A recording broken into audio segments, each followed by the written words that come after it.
Hello, welcome. We are here with our first Millie's Industry Monday of the spring semester. My name is Allie Emmerich, and I'm the Program Director of Arts Education. And I'm Jess Malcolm. I'm the Theater Coordinator for the Glicker-Milstein Theater and part of Student Life. And we are joined with our guest, Ian. Ian, welcome. Maybe you can introduce yourself and say, give us a little bit about your kind of career trajectory and where you are now. Sure. So my name is Ian Carr. I am a freelance sound engineer. I grew up just outside of Philadelphia in a town called Warminster, Pennsylvania. I then went on to DeSales University and got my undergrad degree in theater there with a focus in theater design and technology. Specifically, I did lighting and sound, mostly sound. And immediately after college, I threw my resume around everywhere and ended up going on tour. My first tour was the second national tour of Legally Blonde, the musical, which was what we refer to as a bus and truck tour, meaning we really weren't in one city for more than a night or two at a time. And I spent 9 years on the road with various shows. From Legally Blonde, I went to the second national tour of Rock of Ages.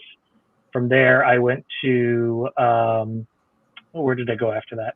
Sister Act. That's where I went to the first national tour of Sister Act. Then on to Newsies and Aladdin. And I feel like I might be missing a show. But after Aladdin, I took the plunge and I moved to New York City, and I started doing the freelance thing in the city. And then eventually, after subbing on a handful of shows, just prior to the pandemic, landed as the head of audio on the Broadway production of the Lehman Trilogy. Very good. Thank you. So anyone who's watching us live, please feel free to drop questions that you have for Ian over this next hour in the comments, and we'll be happy to try to get all your questions answered.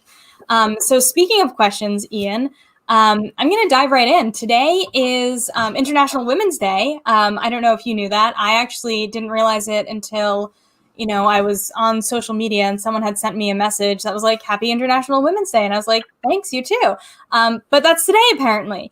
And so I know, and Jess and I were having this conversation, before we went live here, that it's been an interesting journey being a woman in our industry and kind of paving the way, and things that we were taught when we were younger that were acceptable or what our expectations should be to survive in the industry, and kind of how we are, shaping our own narratives, maybe despite that advice that we were given. So I'm wondering if perhaps you could tell us a little bit about, women who are in the industry who have really made an impact on your career. Maybe we could start there. So maybe not directly. Yes, directly an impact on my career. I married a tour mate of mine. My wife is a wig designer and a wig builder. She's done many Broadway shows, but she is the strongest woman that I know, specifically in the career too. When you work backstage as a member of the crew of any Broadway show or tour, backstage can be a boys' club. There can be predominantly a lot of men on the crew. And what I've seen is it takes a lot of times a very strong woman to kind of stand up and, stand up for herself and say, no, this is the work I'm doing. This is right. Don't treat me this way. Being confident in your work and stand up for what's right. So I'd say, while she may not have had a direct effect on my career as I was coming up, she's certainly an inspiration for me. And it is absolutely a direct effect on my career currently, for sure. She actually joined us last semester and had great things to share with our students. Sorry to cut you off. But my wife is like so much more talented than me, and like I'm just the luckiest guy. So that's my answer, and I'm sticking to it. That's great. I love that. And talking about like you have to stand up for yourself. I know that I can speak from my experience. I remember kind of the first time I worked in a union house as a PSM, and I remember, I'm 5'2". You can't tell right now. We all look like we're the same height, which is kind of cool.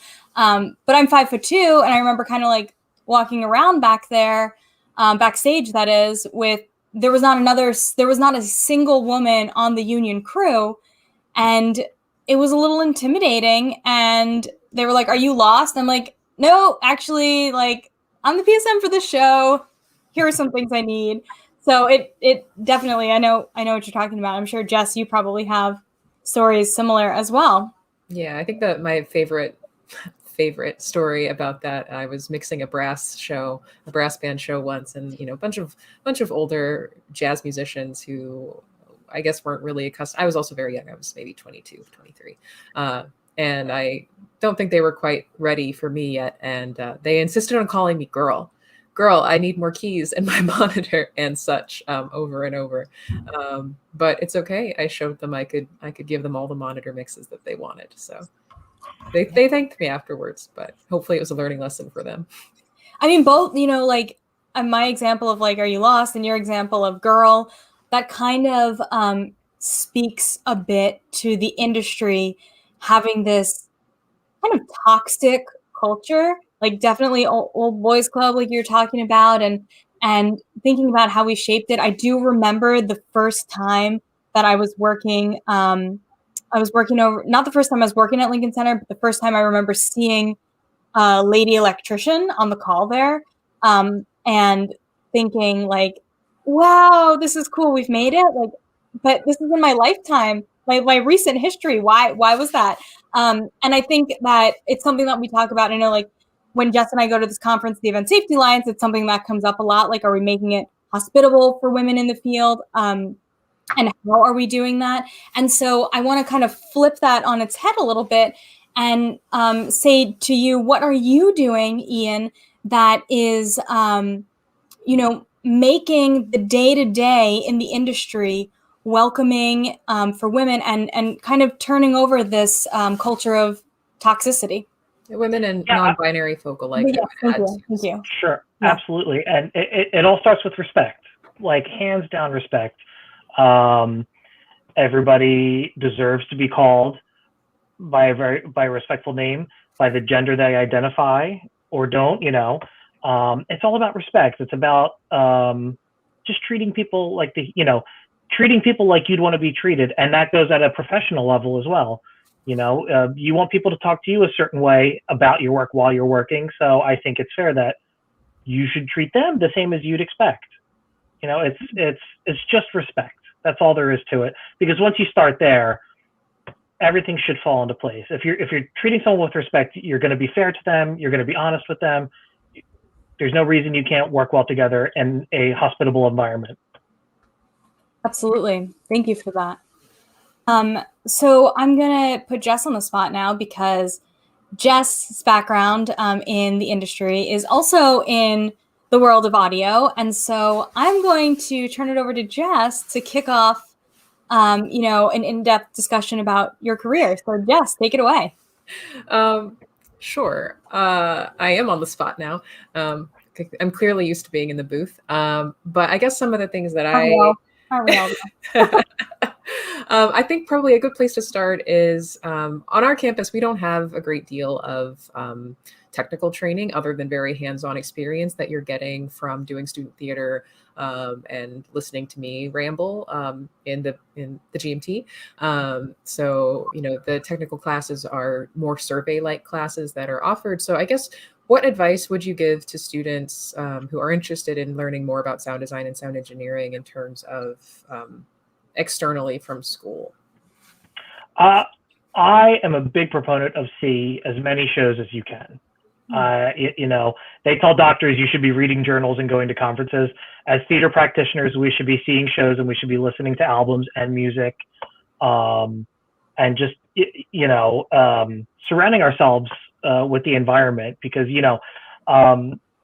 learning all the technical things, learning about all the consoles, all the hip new technical things is great, but you got to know the environment that you're using it in, and kind of creating, by seeing other things, you kind of create your own palette of this is what I like, this is what I don't like.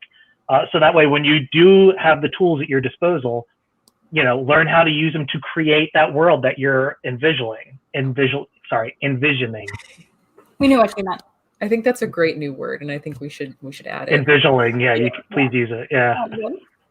I think that's great. And for those students who are kind of trying to figure out what is their path going to be, can you tell us a little bit about you know, how you landed where you are. You mentioned that you had done lighting as well.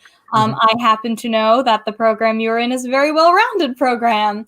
And so can you talk a little bit about how you landed on audio as your thing?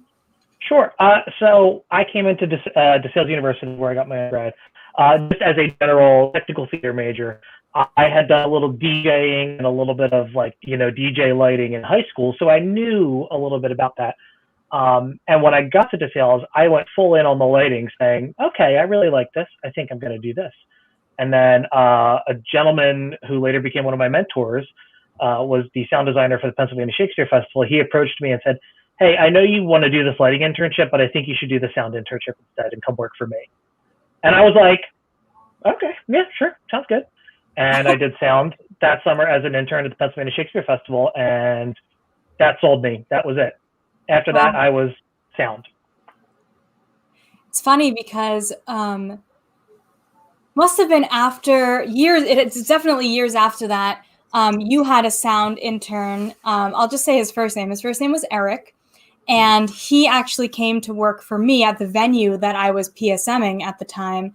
And he told me that you made him throw out a bunch of, not throw out in the trash, but throw out a bunch of coiled cables and recoil them for hours and hours and hours on end. And you told him that's how you learned. And that, and so it's just funny thinking of that your summer there doing that is what made you stay in it, because I would have been like, I'm out. I'm terrible at coiling cable. Yeah, I kind of feel awful now. I mean, he was probably exaggerating a little bit for the sake of the story. I'm probably exaggerating it, remembering it from years ago, but yeah.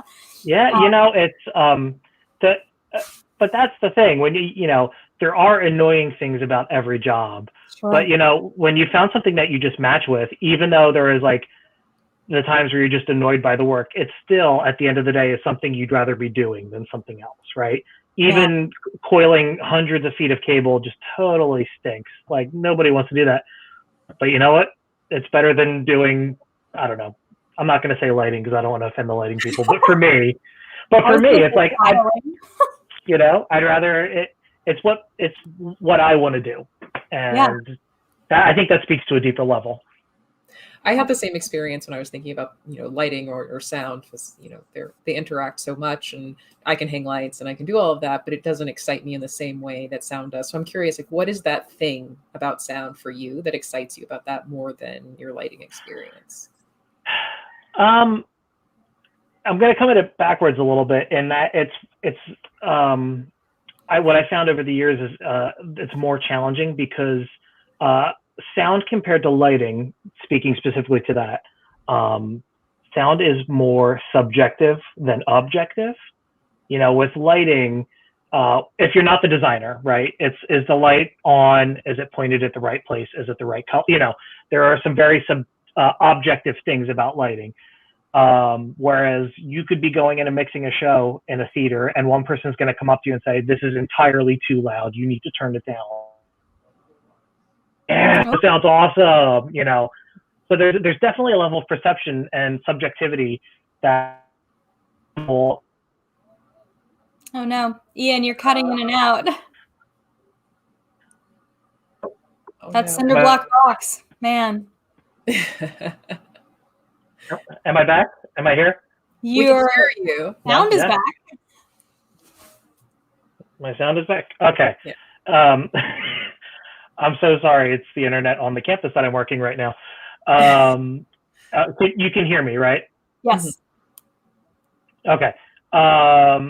I forget what I was saying, but I like sound better than lighting. Yeah, I think the last thing we heard was the subjectivity, that there was more subjectivity. Someone can come up to you after the show and say, "Yeah, absolutely. Yeah, it's and being who I not so much anymore, but I was a musician growing up. There's something very musical about that as well that I've always enjoyed." Oh, very good. And I think it's funny because I also went to school thinking that I was going to be in lighting, and then I did not. And so it's funny how we both had that similar start. But yeah, anyway, so I wanted to go back to you talking about, someone will say, hey, can you turn that up? Or, hey, can you turn that down? I have witnessed people sort of nitpicking the audio engineer. And I wanted to talk a little bit about your, let's call it customer service skills, and how that plays in when you are either running a board, probably not so much in your, Broadway career, but probably in your pre-Broadway career, how this customer service comes into play. How can you appease the people who you need to appease and balance all the stakeholders? Can you talk to us a little bit about that, without losing your craft?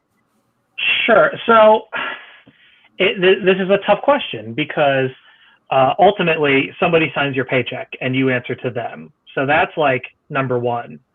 But you're also there to service the audience, because if the audience isn't there, you're not getting paid.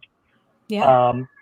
So the way that I've always personally handled it is, the audience member will say something to me, or somebody will say something to me, and I go, okay, find out where they're sitting. This is very like objective sound guy stuff, but like find out where they're sitting and go, okay, yeah, we'll check in on that. Maybe there's something weird going on, and at the end of the day, your show, your music, your system better than anyone else.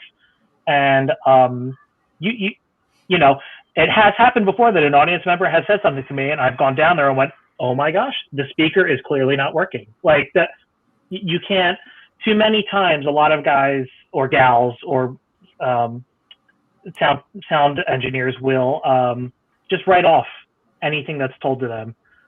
So, and over time, you learn to kind of filter out what is real and what isn't. But it's a lot like the conversation earlier about working with people backstage. You have to treat everyone with respect, and you have to listen. And, that's where it all starts. Yeah, definitely. Great. Sorry, Jess, I keep talking and asking all the questions. What questions do you have, Jess? This is like your field, so you probably have much more intuitive questions than I do.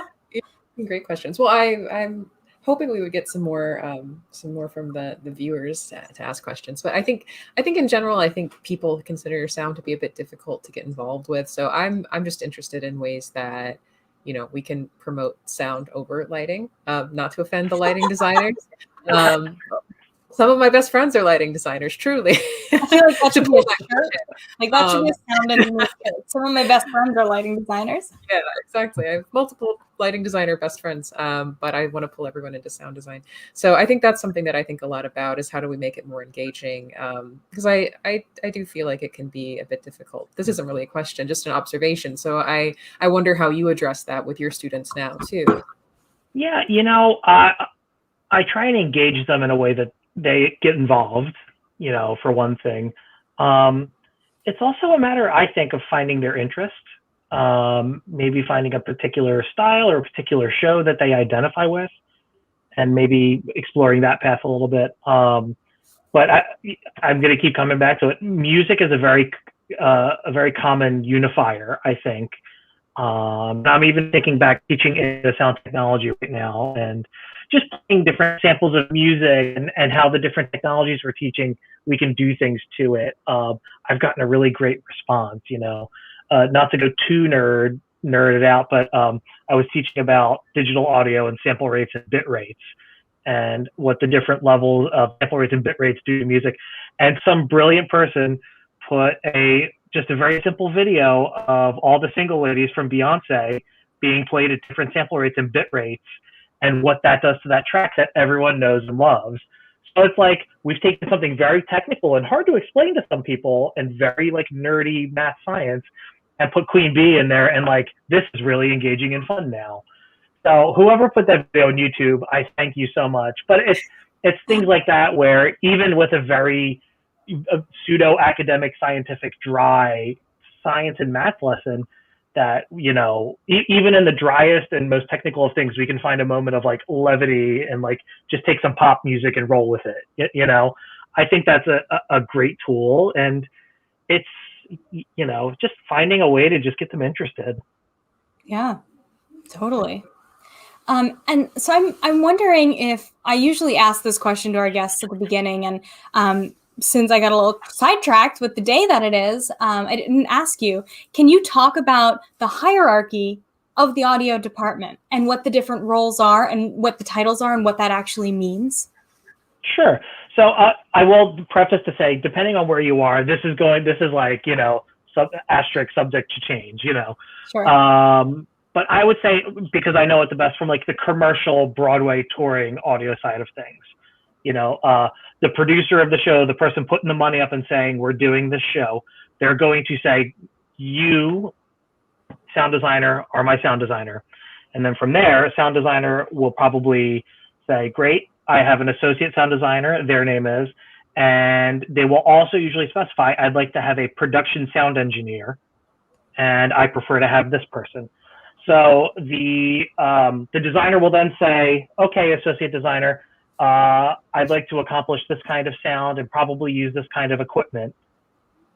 Could you put that all together? And then the associate will probably draw up all the paperwork, do a lot of the drafting, a lot of the drawings, and then they will hand it off to the shop where you rent the gear along with the production person, and the production sound engineer will then oversee the actual physical production on the sound side of things. Next down, we have the mixer or the A1 and then the A2 as well, kind of coming in after so think of even though on Lehman Trilogy, I was the head of audio, there was a production sound engineer who oversaw the physical production side of the sound world, and I worked with and under them to accomplish all of that. Very good. And for in terms of like the actual negotiations, so one of our guests really talked about, how they might ask for an associate, and if they have the associate or don't have the associate, that might go back into negotiations. Can you talk a little bit about that? I feel like, just in higher ed in general, we don't always prepare people in our field for those like real job things, like this is how you live. Yeah. Can you talk a little bit about how that works as well? Sure, and it's tough because I haven't done a ton of designer associate design work, so I haven't personally been in your level. If you like, sure. That's fine. Yeah. Yeah. So at my level, it's every department hires a little differently. So within the sound world, a lot of times the designer will say, "I'd really like this person to mix my show," or the production person will do the same thing, and ultimately the producer has to agree to it, as well as the production manager who works for the producer, and potentially, somebody from the business side, like the general manager as well. So in my experience from there, they say, great, we'd like to hire this guy. And then the production manager will reach out to me and say, okay, we've heard the designer's interested in having you do this show. Here's what we're looking at, pay-wise, calendar, schedule. What do you think? And then the discussion goes from there. And every show is a little different. You're depending on who brings you in and who might be producing or whatever, your leverage is always going to be a little different. And sometimes, sometimes the gigs just don't work out, and sometimes it's a really easy negotiation. It's one of the things that's hard to prepare for, but you lean a lot on your close friends who you trust who have been there before, I would say. Yeah, definitely. And I think that's something, there's a tactic to that with, the whole open wage kind of movement where people want to know what people are getting paid so that, they're not going to be blindsided by either a significant under market value or, or something like that. And honestly, being a member of the union does make that easier because there is kind of, especially on Broadway, it's like, okay, a sound guy on Broadway is going to make somewhere in this neighborhood. And if the offer doesn't fall in there, something's going on, That actually, so I would like to backtrack really quickly. Could you talk a little bit about the differences in the day-to-day between like the production sound engineer versus the A1 versus the A2? Because I'm sure that's probably some new language for some of our viewers. And then I want to follow up and ask you about what's the process like for joining a union? What are the perks of the union? That sort of thing. Sure. So the first question is the differences in kind of these different people in their day-to-day. So to begin from like the beginning of the show's life, we have to build a show. A rental shop has to be selected, and we have to put a package of audio gear together. And that is the productions. That is usually something that happens in conjunction with the production sound engineer, the associate designer, and the designer. So once the shop agrees to, okay, here's all the gear you've requested. If this is acceptable to you, here's a bunch of substitutes. Great. So between the associate and the production sound engineer, as the mixer and the A2, as well as a bunch of other overhired people, you will begin putting the show together. You will begin labeling all the equipment, cabling it all up, getting it all ready to ship from the shop to the theater. When you get to the theater, you are given a crew that has been hired by the either local stagehands or something of that nature. And the A1 and the A2 work with those local hands to get the speakers hung, to get the racks where they're needed, get the cable run, get everything patched up. And then once the show goes into tech, a lot of that local crew goes away and you tech your show. The mixer is the person behind the console. They're running all the sound effects. They're mixing all the microphones. And the A2's backstage holding the fort down, making sure that all the mics are working properly, that all the communications are working properly throughout the show. And just kind of holding the fort down while the mixer is out front mixing the show. Did that answer the question, or did I ramble? I thought it was good. But before you go on to her union question, which position do you like doing best? Now that our audience all knows the definitions of each of them. My favorite is A1/mixer. I like to mix shows. I'm trying to think. The last time you and I worked on a show together, you were probably A2ing. It might have been Into the Woods. It's funny. It's funny because just a quick aside. In my career, I started out as an A2 on tour. My first 2.5 tours, I was the A2. And at the time, I was like, there was this totally wrong vision in my head that like the A1 is usually this kind of like, I'm going to use this like reference, but it's totally a bad reference. He's like a fighter pilot. Like he's an ace. He's like the hot shot, right? I mix the show. I'm the sound guy. And I was like, I don't need any of that. That's not me. And then I realized I took over a tour that I started as A2. I became the A1 halfway through the tour. And after like 2 months of that, I was like, no, I can do this my way. I don't need to, this isn't an ego thing. And that's not to say that the people I worked with had egos, but you see other people around the industry who have that. I want to be very clear about that. I worked with great people. But there's just this vibe that is getting less common, that like, oh, the A1 is a real hot shot, the mixer. And that wasn't my style. And I was like, you know what, I can do this and I can do this my way. And, not be that guy that everyone rolls their eyes at. That's great. That's great. Now we can go on to Jess's second question. Can you remember it? Jess, maybe you have to ask it again. I can reiterate it. Can you speak a little bit more about the union, the perks of the union, and what that's like on Broadway? Sure. So to work on the large tours and Broadway shows and some of the larger things in the industry, a lot of those contracts are union contracts. Most of them, honestly, not so much rock and roll, but we're talking about theater. So to get those jobs, you have to either already be a member of the union or have a method of joining the union. There's a handful of different ways this happens. It depends what show you're doing, where you're doing it, So my deal was when I went on tour, I was not a member of the union, but the company that I went on tour with, part of their agreement with the union was we can hire non-union members and we can get them initiated into the union. They won't be a member of a specific local tied to a town, but they will be members of the union. So when I went out on Legally Blonde, I got my union card in a chapter or a local. It's a local, but it doesn't have a home. But it's Associated Crafts and Technicians, AC. So I'm an IATSE member in the ACT program, which is mainly for people who tour and work on Broadway who don't have a home local. So that's how I got into the union.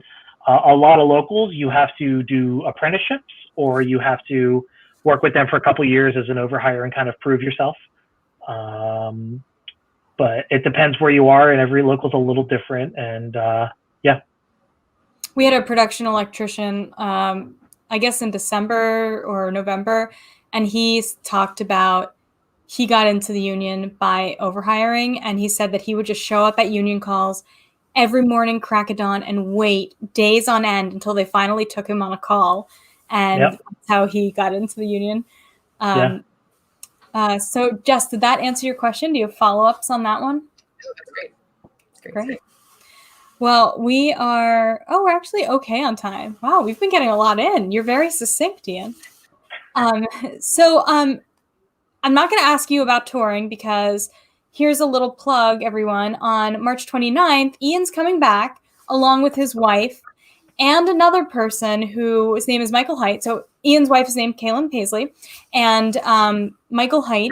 The three of them are going to come back to join us at the same time to talk all about touring. So I'm going to leave my tour questions till we meet again. But I'm excited for that because I've never been on tour. So yeah, I haven't been on large scale tours like that either. So I'm wondering now if you can talk to us a little bit about networking, because I know that networking is really important to the industry, and there are different facets of networking. So can you talk a little bit about, maybe start with your definition of networking? Because I think everyone's is a little different. Sure. For me, the old adage of "it's not what you know, it's who you know" is pretty accurate, for one thing. And I've been very lucky that a lot of my networking has been somewhat casual. I've made a lot of friends who have then referred me to other people. They've introduced me to other people, which has led to jobs. So for me, networking is two parts. It's like getting your name out there and meeting a lot of people. But part two is also being a desirable hire, I guess you could say. Yeah. My wife and I talk about this all the time. We believe very much in being a good human first, because there's just so many times where we've heard people say, like, yeah, you're good at your job, great, but you're a good person, and those people tend to work more. Yeah. So for me, networking is all about being out there, meeting lots of people, being good at your job, but also being a nice person, because nobody wants to work with an a-hole. Nobody wants that. And so be good at your job and be a nice person, and usually the rest falls into place if you're good at your job and you're a nice person. Yeah, definitely. So I want to talk a little more then about that being a good hire. I have seen these like motivational posts on social media or posters. I don't know where I've seen them. But they say, these are things that you need no skill to do. And it's like, show up on time and, all of these things that kind of add up to that being a good human. Is there one specific, let's say, trade aside, is there one specific quality that you think sets you personally apart or puts you in that category of being a good human? Like, why would I want to, why would I want to work with you? What do you think? I know this is really hard, and now that I'm thinking about it, if someone asked me this, I'd be like, I'm not going to answer that. Ask somebody who's hired me. I've like specifically as a sound person, or yeah, or just in the industry in general. It doesn't matter. You can answer it however you want. I've taken a lot of pride in being a good collaborator. I take a lot of pride in that. Specifically, I take a lot of pride in work with actors. Not all technicians are very patient with actors, I think, is one thing.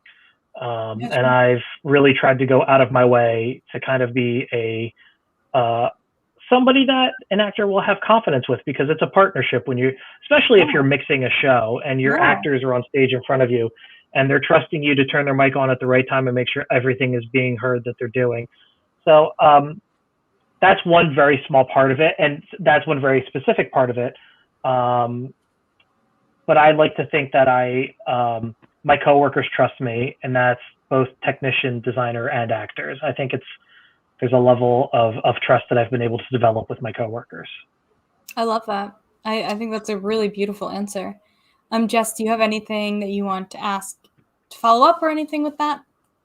I mean, I think that's a really hard question. It also got us our first like on the video live. So good job there. So that's exciting. No, I think I completely agree. I think it's the same sort of thing. I want, when I think about who a good person to work for is, or who I want to hire when I'm looking at overhire or student employees or anything like that. I want to work with someone who maybe they don't have every single skill I want for the position, but they have the desire to learn and the willingness to do it. And so I think those are the qualities that I care a lot more about. Thinking also too about just the networking thing. I know I got a lot of opportunities because, you know, I made friends on a call where maybe I didn't know how to do everything, but I was willing to be the gopher or anything else because I was just so excited to be in the space with people who were working with sound, and I couldn't wait to be those people. And I think I was very lucky to have mentors early on who saw the enthusiasm and didn't mind giving me a shot, and then they would continue to recommend me to other people. So I think that's something that, yeah, that's my only takeaway from that. Yeah. I would also add to that and say, you know, number one, be good at your job. Like that's be good at your job, be a nice person. And if you do both of those and you can make me laugh and I have a good time working with you, like we're going to work together forever, because I like to have fun while I work. And if you're good at your job and we can make each other laugh, there's nothing, I think that's part of my like love of like collaborating too, is like, I don't know. I like associating with other humans and making them laugh, and I like for them to make me laugh. So if I can do that on a professional level, that's just like the best thing ever. I love that, especially because, you know, no, we're not like necessarily saving lives. We're perhaps preventing, you know, catastrophes. But in our industry, we're not literally saving people's lives.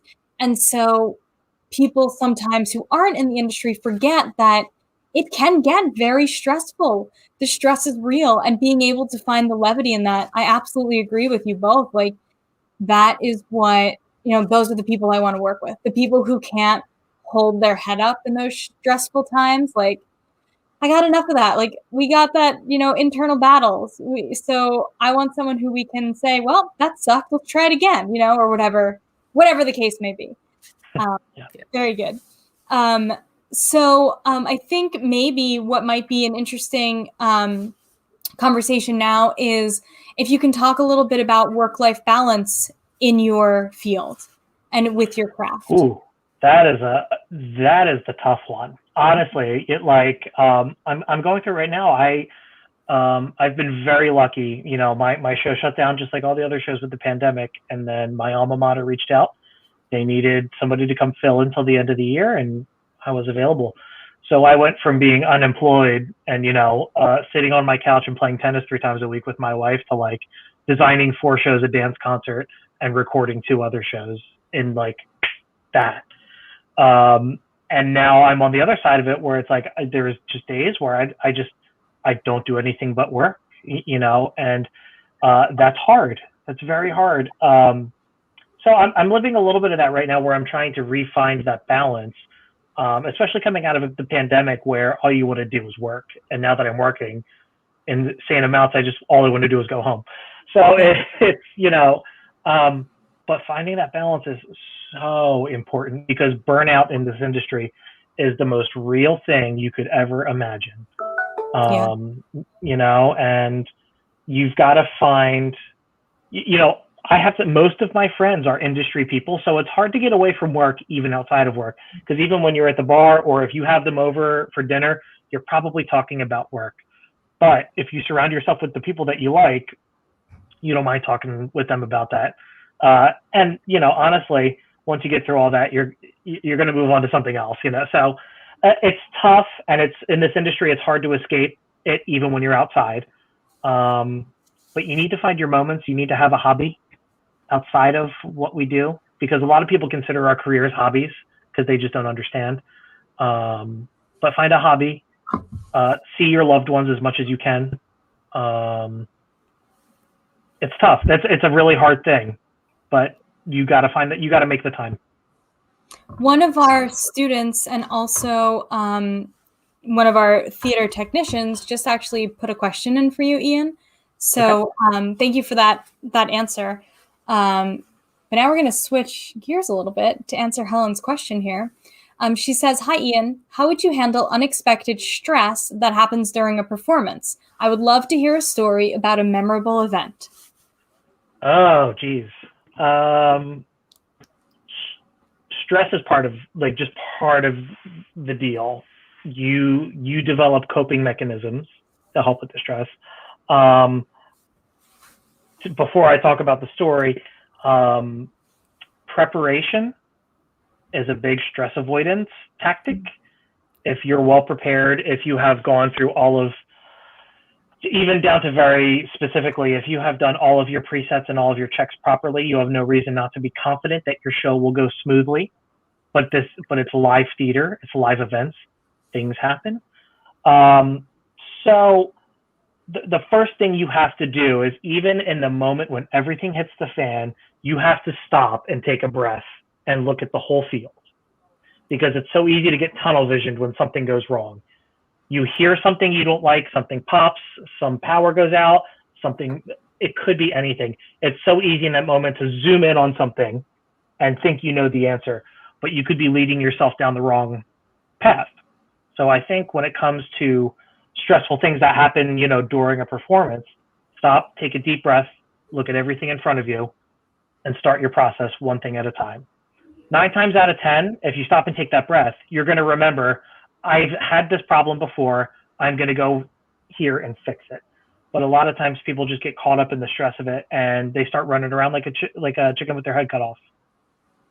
Yeah. So deep breath, look at the whole field, proceed. Absolutely. Sort of a related question to that, and one that Helen posted, it reminded me of one that Helen has often asked our guest, is what's a time that you failed and how did you come back from it? Oh, let's see.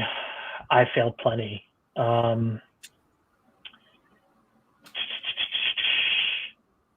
I've stopped a handful of shows mid-performance, whether it was my fault or not. I can't specifically think of any. I've been very lucky that I've been surrounded with very good teammates who catch my mistakes before they happen. So I've been very, very it's been a gift to me. Teamwork makes the dream work. That's it. That's a whole other live stream topic, is teamwork. Yeah, I mean, on Aladdin, I specifically I lost, not to get too deep into the technology and the nerdiness, I lost one whole effects processor, so I lost all of my principal vocals in the middle of a big production number. And I picked up the phone to the stage manager and I said, I have no principal vocals, we need to stop the show. And so we stopped the show, and then the 2,000 people sitting in front of me all just kind of turned around, and they're all looking at me at the console in the back. When I honestly panicked in that moment, and there was a way around without stopping the show, but because I panicked and I didn't stop and take that second, I stopped the show when I probably didn't need to. So that's one very specific example where there was a workaround in front of me, but because I panicked, I didn't take that route. So I stopped the show and restarted the computer. And halfway through restarting the computer, I went, oh, I could have hit that button to bypass that. So does that answer the question? It does. How did you resume? How did you resume after that? How did you get the show? I restarted the computer. I got on the phone. I said to my stage manager, okay, I think I'm ready to go. And they went, are you sure? And I was like, well, we're going to find out in 30 seconds, one way or the other. Luckily, it all came back together, and we started from the top of the show. And I will say, as much as all 2,000 people sitting in front of you are staring at you, once that music starts again, there's almost 99% of the time huge roaring applause when the show restarts again. Yeah. So they're on your side. They're on your side. It doesn't seem like it when it all comes crashing down, but they want you to win because they want to see the rest of the show. Yeah, absolutely. We only have time for about one or two more questions. Jess, what questions do you have for Ian? I feel like you've answered most of my most interesting questions. I feel like it's really clear that you love Ian. What? I feel like it's really clear that Ian loves what he does. Yeah, absolutely. I think that shines through, and I certainly love that. Yeah, I honestly don't think I have a lot more questions. We don't have any new questions in the chat right now. So, Ian, I would like to know if you have advice for our students. Now, it can be, it can be specific industry advice, or it can be like, here's some being a alive human being advice. It's so anytime I do these things, these master classes, Allie, you've probably heard this from me before, and I might get in trouble for saying this because some people don't love this term, but I end every one of my classes and my presentations with, be good at your job and don't be a dick. If you take anything from any of this conversation, be good at your job and don't be a dick, because you'll work for the rest of your life. Yeah, I agree. That is great advice. And I feel like, even though we're 5 minutes early, I feel like that's a very good button for the end of this. I do too. I hope I didn't offend anyone, but this is, if you knew me, this is probably about par for the course. Well, Ian, thank you so much for joining us tonight. We are excited to have you back. Oh, wait, hold, please. We just had a new question come in. And this question is, Ian, if you needed to start over, what career path would you pick? Oh, I love my career and I wouldn't change a thing, but I would pick a career where I had nights and weekends available to me. And I don't know what that career is, but something where I made a lot of money and I had nights and weekends available. That's about the best I can muster for you right now. That sounds great. Also, a quick shout out to Helen, who got accepted to Columbia's biomedical engineering program. So, ooh, congrats, Helen. Yeah. Helen is one of our contacts, as I said earlier. So that's super exciting. Biomedical engineering comes with nights, weekends, and a lot of money. So good for you, Helen. I think Helen will be a great patron of the arts as she progresses in her life, because she is one of the people who has the most interest of the students I've had in my career. She always asks interesting questions and she always works so hard. So great. That's great. Oh, yeah. Well, anyway, as we were saying before, thank you for joining us, Ian. We're really excited to have you back on March 29th. And for our guests who are joining us, join us next week. We will have Skylar Brandt, principal with ABT, coming to join us. And you can check out the schedule for the others on our social media. So thank you, everyone, and have a wonderful evening.